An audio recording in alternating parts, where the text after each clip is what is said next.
જીમડા તમારા પૈસા આપીને આવે હે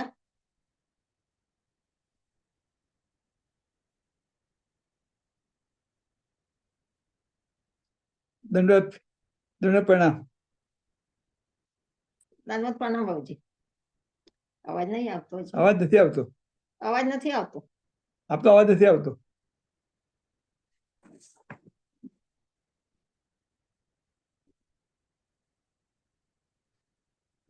ચાલુ બંધ છે. ચાલુ છે.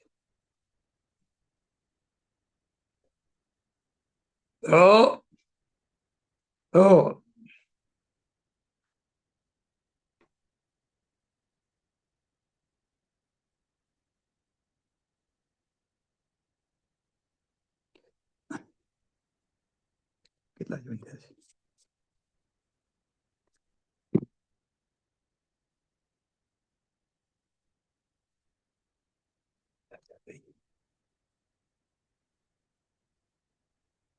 આપનો અવાજ નથી આવતો. અવાજ નથી આવતો.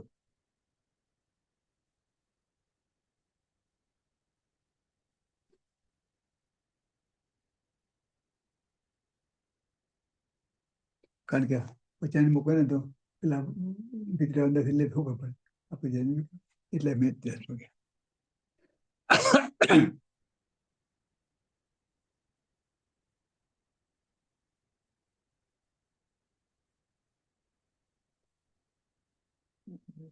हाँ बाबूजी प्रणाम। હવે આવ્યો અવાજ? હવે अवाज आयो। હવે ઓડિયો પી किया तो आया। ठीक है. હા બસ अब आ गया. अब आ गया.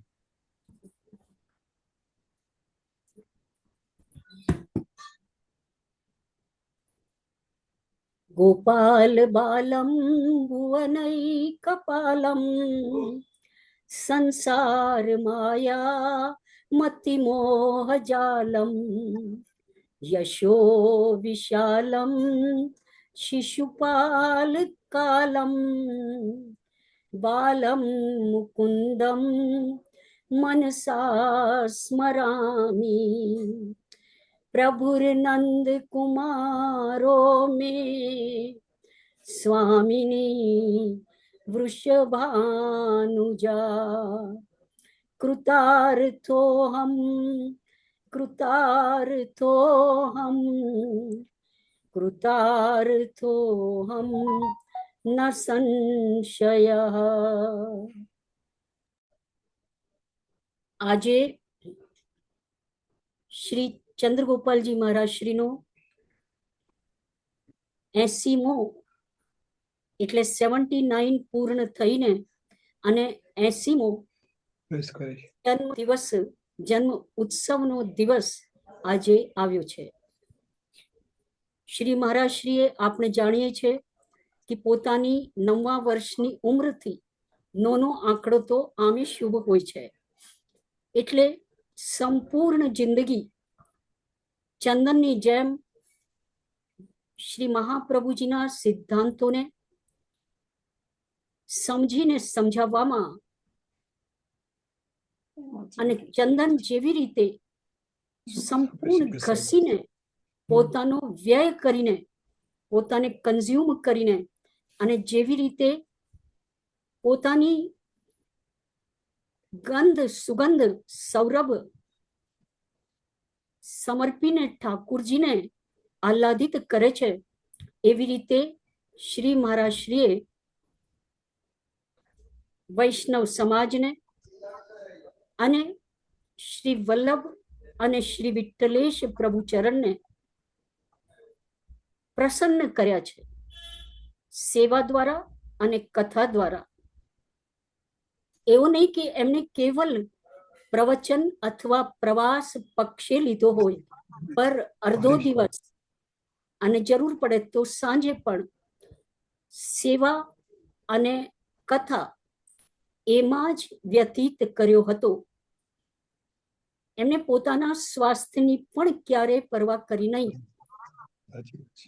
ધારો કે 15 મિનિટ હોય અને ડોક્ટર કહેતો હોય કે 15 મિનિટ તો મારા શ્રી આપ વોક કરો, તો તે કહેતા કે 15 મિનિટમાં હું બોધની જીની બે પંક્તિઓ વિચારીશ એના ઉપર જે ટીકાઓ છે તેમને સમજીને મહાપ્રભુજી શું વિશેષ સમજાવી રહ્યા છે એ સમજાવવાની અને એ સમજવાની અને એ ગુથ્થીઓ ઉકેલવાની કોશિશ કરીશ. એટલે પોતાના જીવનનો સર્વ સમય પોતાની પણ પરવા રાખ્યા વગર, સ્વાસ્થ્યની પરવા રાખ્યા વગર તેઓ એમાં જ સમર્પિત કરતા હતા. અને મહાપ્રભુજીનો આ ઉપદેશ કે અધિક શબ્દો ત્યારે પણ નતા કહેતા અને મૌનમ સર્વાર્થ સાધકમ, મૌનથી કાર્ય ચાલતો હોય તો મૌન જ રહેતા, અને સંકેતથી કાર્ય ચાલતો હોય તો સંકેતથી કાર્ય કરાવતા, અને અલ્પાક્ષરથી કામ ચલાવતા હતા. અંદર ચિંતન જેનું ચાલુ હોય ને એ બહાર ઓછામાં ઓછું બોલે. બે દોસ્ત હતા, આપસમાં વાતો કરતા કે અલા મારા પિતાજી એ કોઈ સબ્જેક્ટ ઉપર 4 કલાક બોલી શકે છે. તો બીજાએ કહ્યું કે મારા પિતાજી 6 કલાક બોલી શકે છે પણ સબ્જેક્ટ વગર. તો જ્ઞાન કોનું વધારે કહેવાય? જે સબ્જેક્ટ ઉપર 4 કલાકે બોલે, એનું મનન, એનો સંગ્રહ, એનું વાંચન, એનું ચિંતન અને એની સ્મૃતિ જેટલી વધારે હોય ને એ જ વધારેમાં વધારે વાચા દ્વારા, વાણી દ્વારા ઉપયોગી વિષયને બોલી શકે. એટલે શ્રી મહારાજ શ્રી શિબિરોમાં ભલે આખો દિવસ કહેતા હોય પણ દિવસભર મૌન રહેતા અને મૌન વડે ચિંતન કરતા રહેતા. અને હંમેશા એ કહેતા હતા કે આજના જમાનામાં ઋષિ પ્રવૃત્તિ એકદમ ઘટી ગઈ છે અને ચિંતન મનન નહીં હોવાથી જ આપણા મોઢાથી જે વાણી નીકળે તે વાણી આર્ષ વાણી નથી હોતી. તે વાણી ટીવીના પાત્રો કેવા ડાયલોગ્સ બોલતા હોય એવી વાણી પછી આપણે બોલીએ છીએ. અને અધિકમાં અધિક સમય ગાવામાં વિતાવતા હોઈએ છે. જ્યારે ગ્રંથ સમજાવવાની પ્રવૃત્તિ, સુબોધિનીજી સમજાવવાની પ્રવૃત્તિ એ ઘટતી જઈ રહી છે. ભાગવત કથા થાય તો એમાં સુબોધિનીજી કેટલા સમજાવવામાં આવે, અને મહાપ્રભુજી સુબોધિની કે ભાગવત ઉપર આપણે વધારેમાં વધારે સુબોધિનીજી સમજાવીને અને લોકોમાં સેવાનો ભાવ જાગૃત કરીએ. હવે આપણે આપણા વિષય ઉપર આવીએ છીએ. મહારાજશ્રીના જન્મ ઉત્સવ નિમિત્તે જે શ્રી વલ્લભ વિઠ્ઠલ ગ્રંથ પ્રકાશન મંડળ ટ્રસ્ટ તરફથી જે કાર્યક્રમ નિશ્ચિત કર્યો હતો તે અમારા ઘરની અંદર 5-5 ફીટ અને નીચેનો ફ્લોર એ સંપૂર્ણ નષ્ટ થયો છે.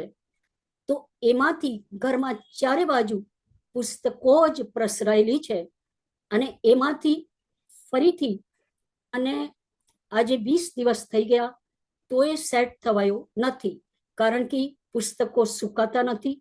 મારી પાસે એવો મેન પાવર નથી કે જે પુસ્તકો ઘડી ઘડી ધૂપમાં નાખે અને વરસાદ આવે ત્યારે કલેક્ટ કરી શકે. પુસ્તકો સુકવીએ છે પણ હજુ સુધી પુસ્તકો સુકાયા નથી અને પાછા એમાં ઉદય લાગી જાય છે. એટલે શિબિર એ યોજવી હતી તે શરદ પૂર્ણિમાના બીજે દિવસે 18 અને 19, એટલે ગુરુવાર, શુક્રવાર અને શનિવાર, આ 3 દિવસો એટલે 3 દિવસોમાં રાખી છે. તો મારા શ્રી પ્રત્યેક કાર્ય સેવાર્થે, સેવા રૂપે તેમના જ પ્રિન્સિપલ્સને ફોલો કરીને હવે આપણે આપણા ગ્રુપોમાં આપીશું અને કરાવવા માટે 2 નંબર પણ આપીશું. એક તો હરીશભાઈ દલાલનો અને એક વીણાબેન ચંદ્રકાંતભાઈ શાહ એટલે વીણાબેન શાહ. નામો બધા પોતપોતાના નામો એના ઉપર લખાવી દે. અને અમારી પાસે આ સેવા સામગ્રી શિબિર અંકિત વાલા દ્વારા, જે મુંબઈ ઘાટકોપરમાં રહે છે, તેમના દ્વારા રાખવામાં આવી છે. તે જવાબદારી મારા શ્રીના પ્રિય શિષ્ય અને પુત્ર સમજો કે પુત્રી સમજો, જે કંઈ પણ એ શ્રી ગિરિરાજ શાસ્ત્રીજી સંભાળવાના છે. અને જ્યારે જે શિષ બાવા પણ આ કાર્યક્રમમાં આવવાના છે. આમ તો પૂજનીય શ્રી દાદાભાઈની મેં પરમિશન તો લઈ લીધી છે, પણ હોતો રહે છે તો એ આપણે સમજીને જ ચાલવું પડશે. હવે આ 3 વાગ્યાથી મારી આંખો એકદમ રેડ થઈ ગઈ અને એમાં સૂઈ ચૂકતી હોય એવી રીતે ચુભન થઈ રહી છે. એટલે આજે મારો 1 કલાક 1.5 કલાક તો ડોક્ટરને ત્યાં જતો રહ્યો. પછી દવા લખાઈ અને હવે આંખ ખોલી શકી. એક પાણી પડી રહ્યો છે. તો કહે છે, ચાક્ષુષોપનિષદમાં તો એક વાત કહેવામાં આવી કે ચક્ષુર વૈ જીવનમ, જેવી રીતે ઘી અને આંખ પણ એ જીવન છે. આંખ ન હોય, બીજા અંગ ન હોય તો ચાલે, પણ આંખ વગર તો જીવન નથી, એ આપણે જાણીએ છીએ. તો શ્રી યુગલ ગીતમ ઉવાચ, ભાગવતજીનો શ્લોક. પહેલા શ્રી સુખદેવજી બોલે છે, ગોપ્ય કૃષ્ણે વનમ યાતે તમનુદ્રુત ચેતસ કૃષ્ણ લીલા પ્રગા નિન્યુ દુઃખેન વાસરા. આના સુબોધિનીજી પછી મહાપ્રભુજીની કારિકાઓ છે 5, 6, 7 અને 8 અને મતલબ 8.5 સુધી. એ મહાપ્રભુજી આપણે શબ્દોનો અર્થ જોઈએ. ગોપ્ય કૃષ્ણે વનમ યાતે, તો એમાં શબ્દ આવ્યો કૃષ્ણે. આ સતી સપ્લે જો કૃષ્ણે પછી યાતે, એટલે એવી રીતે સપ્તમી પદો હોય ત્યારે એને વ્યાકરણ પ્રમાણે સતી સપ્તમી પ્રયોગ કહેવાય. તો ભગવાન શ્રી કૃષ્ણ વનમ એટલે વનમાં, યાતે જાય છે ત્યારે, તમ એટલે તેમના, અનુદ્રુત ચેતસઃ પાછળ જેમના ચિત્ત ચાલ્યા જાય છે, એવા ગોપ્ય. એવા કોણ? શ્રી ગોપીજન. જો ગોપ્ય લખ્યો છે, શ્રી ગોપ્ય નથી, તો આપણે અર્થ એમ જ કરીશું કે ગોપીજન. કૃષ્ણ લીલા, ભગવાન શ્રી કૃષ્ણની લીલાને પ્રગાયંત્ય, એટલે પ્રકૃષ્ટપણેથી, ગાયંત્ય એટલે ગાન કરતા. પછી દુઃખેના એટલે દિવસો, નિન્યુ એટલે નિર્ગમન કરે છે, એટલે પસાર કરે છે. તો અર્થ એમ થયો કે ભગવાન શ્રી કૃષ્ણ વનમાં જાય છે ત્યારે તેમના પાછળ એટલે ભગવાનની પાછળ જેમના મન ચાલ્યા જાય છે, એવા ગોપીજન દુઃખ વડે દિવસો વ્યતીત કરે છે, નિર્ગમન કરે છે. હવે એનો આભાસ આ પ્રમાણે છે કે વેણુ જે છે તે 12 પ્રકારે ફળે છે. તેમાં પ્રથમ મતલબ હમણાં જ આવશે, દેવ સ્ત્રીઓ મુખ્ય છે. તેથી તેઓનામાં જે પ્રકારે વેણુનાદ ઉત્થાન થાય છે તે પ્રકારનું વર્ણન શ્રી સ્વામિનીઓ એટલે ગોપિકાઓ, જેમ કે વામ બાહુ કૃત વામ કપોલો, આપણે 4 ગીતની આપણી સીડી હતી અને વલ્લભવાણીમાં પણ છે. એ યુગલથી પ્રથમ શરૂઆત કરે છે. એ તો હજી પછું આવશે. પહેલા તો ગોપ્ય એની સુબોધનીજી આપણે જોઈએ. હવે એકચ્યુઅલી તો બધી પુસ્તકો પાણીમાં પલળી ગઈ, તો હવે એની સુબોધનીજી આપણે પહેલા ચાલુ કરીએ. ગોપ્ય કૃષ્ણે વનમ યાતે. સુબોધનીજી જોવા માટે શ્રી મહાપ્રભુજીએ સૌથી પહેલા લખ્યો કેવલ પદાર્થ પૂર્વોક્તા ગ્રાહ્યાહ. અહીંયા મહાપ્રભુજી કેવલ લખે છે, તો કેવલ પદથી એટલે ગોપ્ય. આ કેવલ પદથી એટલે શ્રી ગોપ્ય નથી લખ્યું, લેકિન ગોપ્ય લખ્યું છે. એ થયો કે જે ગોપીજનો રાસલીલામાં પધાર્યા હતા, અહીંયા તે ગોપીજનોનો અર્થ છે. એટલે રાસ મંડળમાં જે ગોપીજનો પધાર્યા ગ્રહણ કરવાનો છે. ગોપ્ય એટલે એ ગોપીજનોએ આનો ગાન કરી રહ્યા છે. અહીંયા ગોપ્ય કૃષ્ણે, તો ગોપ્ય એટલે જે ગોપીજનો રાસલીલામાં પધાર્યા હતા તે ગોપીજનો, એટલે બીજા ગોપીજનો નહીં. એટલે ગોવ્રજ યોષિતામ અહીંયા આપ્યો છે કે જે ઉત્તરથી કોટીના ગોપીજનો છે વર્ણન નથી કરવામાં આવ્યું. આ પ્રમાણે આ વાત ગોપ્ય શબ્દથી બતાવવામાં આવે છે.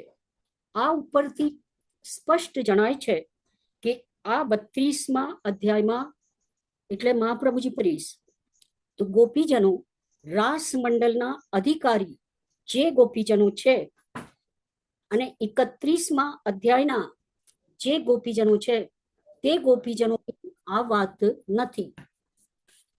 હવે આગળ ચાલીએ. હું જરા પુસ્તકમાં પેજ કાઢી લઉં, કારણ કે પેજ જ નથી જડતા.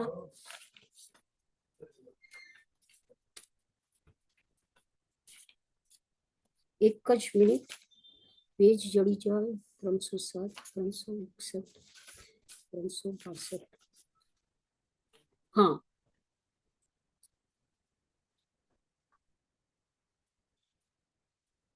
તમ અન્વેવ દ્રુતમ ચિત્તમ યાસામ એટલે સદાનંદ ભગવાન વનમાં પધાર્યા, તો ભગવાનનો અહીંયા સ્વરૂપ બતાવ્યો.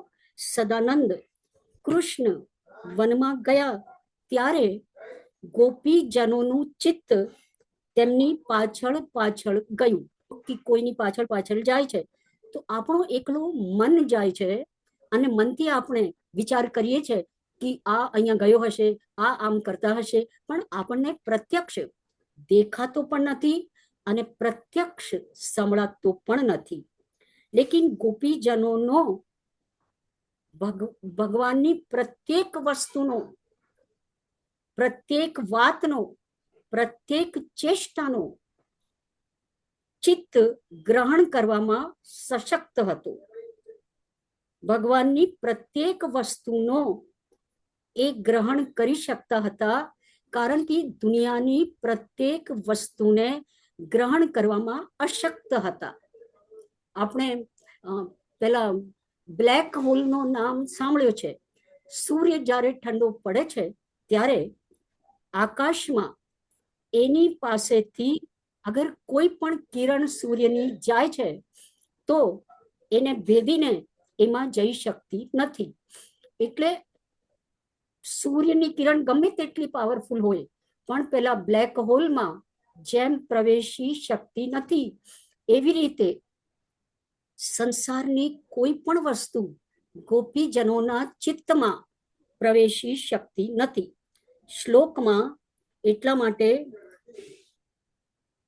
ધ્રુત શબ્દનો પ્રયોગ કરવામાં આવ્યો છે. તે ઉપરથી જણાય છે કે ગોપીજનોનો ચિત્ત ભગવાનમાં વિલય થયો. એટલે પાણીમાં ખાંડ જેવી રીતે ડિઝોલ્વ થઈ જાય, વિલય થઈ જાય, એનું વિલીનીકરણ થઈ જાય, એવી રીતે ગોપીજનોનો ચિત્ત ભગવાનમાં વિલય થઈ ગયો, સ્પ્રેડ થઈ ગયો. મતલબ એ વિરલ થઈ ગયો, એમાં વ્યાપક થઈ ગયો. ભગવાનમાં જ આખો ચિત્ત જે છે એ વિલીન થઈ ગયો. તો ચિત્ત ચારે બાજુ ભગવાનમાં પ્રસરી ગયું અને સૂક્ષ્મ ભાવને પ્રાપ્ત કરી ગયું. અને એ સૂક્ષ્મ ભાવને લીધે ચિત્ત ભગવાન જે વનમાં કરતા હતા તે ગોપીજનો જોઈ શકતા હતા, દર્શન કરી શકતા હતા, અને જે વાત કરતા હતા તે પણ ગોપીજનો સાંભળી શકતા હતા. એટલે ચિત્ત ઓગળ્યું એટલે તેના અવયવો છૂટા પડ્યા. આનંદમય પ્રભુ આમ તો બધામાં જ રહેલા છે, પણ જેમના ચિત્તના અવયવો ભગવાનમાં છૂટા પડ્યા છે એ પ્રકારનો ચિત્ત પ્રભુનું ગ્રહણ કરી શકે છે. બીજા પ્રકારનો ચિત્ત ગ્રહણ કરી શકતો નથી. એટલે આપણે એને કહીએ વિરલ ચિત્ત, અને એ જ ચિત્ત ગ્રહણ કરવા માટે યોગ્ય છે એવો ભાવ છે. હવે તેથી ગોપીજનો એટલે હવે મહાપ્રભુજી લખે છે, અતઃ કૃષ્ણ લીલા પ્રગાયંત્યો જાતા. ગોપીજનો ભગવાન કૃષ્ણની લીલાઓને પ્રશબ્દ બતાવે છે, ઊંચેથી ગાવા લાગ્યા. એમના ઘરમાં જ ઊંચેથી ગાવા લાગ્યા. જેમ ભગવાનનું સ્વરૂપ સદાનંદ રૂપ છે, સચ્ચિદાનંદ રૂપ છે, તેમ તેમની લીલા પણ, જો શબ્દ તેમની લીલા પણ મહાપ્રભુજી લખે છે, તલ લીલા અપી ઇતિ તદાત્મકત્વમ ચ લીલા નામ જ્ઞાપયિતુમ પુનર્નામ ગ્રહણમ કૃતમ. એટલે જેમ ભગવાન સદાનંદ રૂપ છે તેમની લીલા પણ સદાનંદ રૂપ છે. એટલા માટે શુકદેવજીએ અહીંયા ગોપ્ય કૃષ્ણે વનમ યાતે તમ અનુદ્રુત ચેતસઃ, અહીંયા ફરી શબ્દ વાપર્યો, કૃષ્ણ લીલા પ્રગાયંત્યો. નહીં તો અગર શુકદેવજી એમ બોલતે તલ લીલા પ્રગાયંત્યો તો પણ કામ ચાલી શકત. એક અક્ષર પણ ભાગવતકાર કે કોઈ પણ ગ્રામેરિયન વધારે બોલે નહીં. અને એના માટે આપણે ઘણીવાર આ ઉક્તિ કહી ગયા છીએ કે અર્ધ માત્રા લાઘવેન વૈયાકરણાહ પુત્રોત્સવમ મન્યન્તે. તો અહીંયા અર્ધ માત્રાનો પણ લાઘવ થાય તો વૈયાકરણી લોકો પુત્ર ઉત્સવની જેમ ઉત્સવ મનાવે છે. તો અહીંયા શ્રી શુકદેવજીએ કૃષ્ણ લીલા શબ્દ વાપર્યો, તલ લીલા શબ્દ નથી વાપર્યો. તો અહીંયા ખાસ બતાવવાનું છે કે જેમ ભગવાનનું સ્વરૂપ સદાનંદ રૂપ છે તેવી રીતે ભગવાનની લીલા પણ સદાનંદ રૂપ છે. અગર આપણે ભગવાનની લીલાઓનું ચિંતન કરીએ છીએ તો નિશ્ચિત અગર આપણે એમાં ડૂબી જઈએ છીએ તો આપણને એ જ આનંદની પ્રાપ્તિ થાય છે જે ભગવત સ્વરૂપને જોવાથી પ્રાપ્ત થાય છે. તેથી લીલા પણ ભગવત સ્વરૂપાત્મક જ છે. એટલે તલ લીલા અપી તદાત્મકત્વમ, મહાપ્રભુજી લખ્યું ભગવાનની લીલા પણ ભગવત સ્વરૂપાત્મક જ છે. અન્યથા તત્પદમેવ વદેત, આ વાત થઈ ગઈ. તથા સતી તત્ સંબંધિત્વ માત્રમ પ્રાપ્યેત, તેથી લીલા સ્વરૂપાત્મક જ છે એ જણાવવા માટે શુકદેવજીએ કૃષ્ણ લીલા શબ્દ પદ ફરીથી ભગવાનનું નામ જ વાપર્યો, તલ લીલા નહીં. આ પ્રમાણે જો પ્રયોજન ન હોત તો શુકદેવજી કૃષ્ણ લીલાને બદલે તલ લીલા જ વાપરતે. અને જો શુકદેવજી તલ લીલા એમ કહ્યું હોત તો લીલા ભગવાનના સંબંધ વાળી છે એટલો જ અર્થ પ્રાપ્ત થતે, પણ લીલા ભગવત સ્વરૂપાત્મક છે એ અર્થ પ્રાપ્ત થતે નહીં. આપ લોકો સમજ્યા ડિફરન્સ? કે અગર એ લીલા તલ લીલા શબ્દ વાપરવાથી શું અર્થ નીકળશે કે આ લીલા ભગવાનના સંબંધ વાળી છે, પણ કૃષ્ણ શબ્દ વાપરવાથી આ લીલા ભગવત સ્વરૂપાત્મક છે એ અર્થ ત્યારે જ ખબર પડે કે જ્યારે આપણે એમ બોલીએ કૃષ્ણ લીલા પ્રગાયંત્યો. ભગવાનના સ્વરૂપથી ગોપીજનોને જ્યારે વિયોગ થાય છે, એટલે ભગવાન જ્યારે વનમાં પધારે છે ત્યારે વિના બીજો કોઈ પણ પદાર્થ ગોપીજનોની જીવન ટકાવી શકે નહીં. એટલે બીજો કોઈ પણ પદાર્થ, એટલે આપણે જેમ કોઈ જાય તો ધારો કે આપણો હસબન્ડ ઓફિસ ગયો તો આપણે ફટાફટ પછી એ હસબન્ડનો કામ પૂરો થાય એટલે સાંસારિક પ્રવૃત્તિઓમાં લાગી જઈએ. પણ આપણને એમ લાગે કે ગોપીજનો પણ સંસારના ઘરના કાર્યોમાં લાગી ગયા હશે, પણ એવો થતો નથી, કારણ કે તે બધા પદાર્થો ભગવાનથી ઉતરતા છે. તેથી ગોપીજનોનું મન ઘણા દુઃખથી ગમે તેમ કરીને કશે લાગતો નહીં, અને તેઓ બહુ જ દુઃખથી કષ્ટથી દિવસો ગાળતા. પણ જ્યારે ગોપીજનોનું ચિત્ત ભગવાનના જુદા જુદા ચરિત્રો ગાઈને અને સારી રીતે લીન થઈ જતા, ત્યારે બધા એક ભાવને પ્રાપ્ત કરતા. કારણ કે ઘણા બધા ગોપીજનો હતા ને, તો તેમનો ગોપીજનોનો મનોરથ પૂર્ણ થશે. એટલે ભગવાનનો સંબંધ કરી આપનારા ભાવને અહીં મનોરથ કહેવામાં આવ્યો છે. આ ભાવ પૂર્ણ થશે એટલે ભગવાનની સાથેનો આંતર રમણ સિદ્ધ થશે, અર્થાત ગુણગાનનું પહેલા જણાવેલા પ્રયોજન પ્રમાણે ભાવની સ્થિરતા થશે. આપણે પહેલા જોઈ ગયા હતા, પહેલા મુખમાંથી નીકળે, પછી કાનમાં જાય, પછી કાનમાંથી પાછો હૃદયમાં જાય, અને એ પ્રમાણે ભાવ સ્થિર થાય.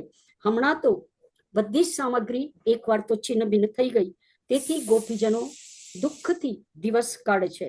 જુદા જુદા ગોપીજનોની અંદર રહેલી સુધા, જે સુધા વેણુવાદન દ્વારા ભગવાને પૂરી, એ તે છિન્ન ભિન્ન થઈ છે, પણ અંદર જ રહેલી છે. શ્લોકમાં જે વાસર નિન્યુ દુઃખેન વાસરાન, જે વાસર પદ કહેવામાં આવ્યું છે, તે ઉપરથી જણાય છે કે રાત્રિને માટે ગોપીજનો ગમે તેમ કરીને દિવસે પોતાના પ્રાણ ટકાવતા હતા. કારણ કે ભગવાન સાયંકાલે પધારવાના છે, એટલે રાત્રિમાં ભગવાનને સાથે જોડાવાનો અવસર મળશે અને ભગવત દર્શન થશે, અને આ રીતે પ્રભુ સાથે રાત્રે જોડાવાનો અવસર મળશે.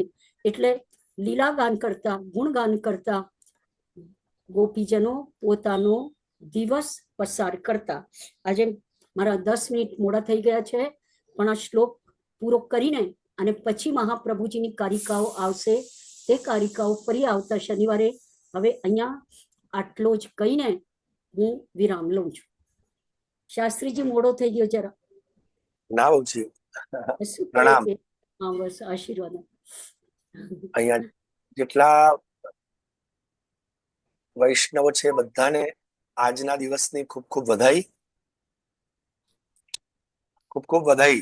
આપ સર્વેને બધાને બહુજી પ્રણામ. આપને પણ વધાઈ. બસ મહર્ષિના બતાવેલા મહાપ્રભુના સિદ્ધાંતો ઉતરે તો આપણી વૃદ્ધિ થઈ. બરાબર, સાચી વાત છે. આ બધી હા. પૂજ્ય ગુરુજીની જ કૃપા છે, અને એટલે પૂજ્ય ગુરુજી. હા બહુજી, એટલું લખી ગયા છે કે આપણું જીવન વ્યતીત થઈ શકે એ પરિપાલન કરીને. ના બરાબર છે બહુજી, ગયું સાચી વાત છે. પેલા અહીંયા એક ભગવતી કરીને છોકરો છે, ભગવતી નહીં, એટલે રતન. સર્વપ્રથમ તો આજે પૂજ્ય ગુરુવર્યના જન્મોત્સવની આપ સર્વેને બધાને ખૂબ ખૂબ વધાઈ. રતન બોલાવું સાથે છે. સાથે પૂજ્ય ગુરુવર્ય માટે જે મેં 5 શ્લોકો ઠાકોરજીએ મારા દ્વારા નિર્મિત કરાવ્યા હતા, એમાંથી એક શ્લોક જે પૂજનીય શ્રી બહુજીએ કહ્યું કે આ બહુ સુંદર ને બધી જ રીતે ઉત્તમ છે, અને એમના આખા ચરિત્રને પ્રસ્ફુટિત કરતો છે. જે અમે જ્યારે પ્રથમ વખત કેલેન્ડર બહાર પાડ્યું ત્યારે એમાં એ શ્લોક લખ્યો પણ છે. તો આજે એ શ્લોકથી જ હું આજે મારું મંગલાચરણ કરું, કે જે મારા દ્વારા ગુરુજીએ બનાવડાવ્યો છે, જે ગુરુજીનું આખું ચરિત્ર છે. તો એ શ્લોકથી જ મંગલાચરણ કરું છું. અને આપ લોકો પણ એ શ્લોક દ્વારા આપણા પૂજ્યપાદ ગુરુવર્ય શ્રી ચંદ્રગોપાલજી મહારાજ શ્રીને આપ વંદન પ્રણામ કરી શકો છો, નિત્ય યાદ કરી શકો છો. અસ્તુ. એ શ્લોકથી જયારે પ્રણામ કરીએ ને પછી આગળ આજે કાર્યક્રમ વધારીએ. વિદ્યાવારિધિ શુદ્ધ તેજ સહિતમ વેદાંત વેદ્યમ ગુરુમ શાંતમ શ્રેષ્ઠમ શમિત વિષયમ રાધિકા કૃષ્ણ ભક્તમ વ્યાખ્યાલેખન વૃત્તિ પ્રેમ સહિતા ગુરુ કૃષ્ણ ભાવ સહિતમ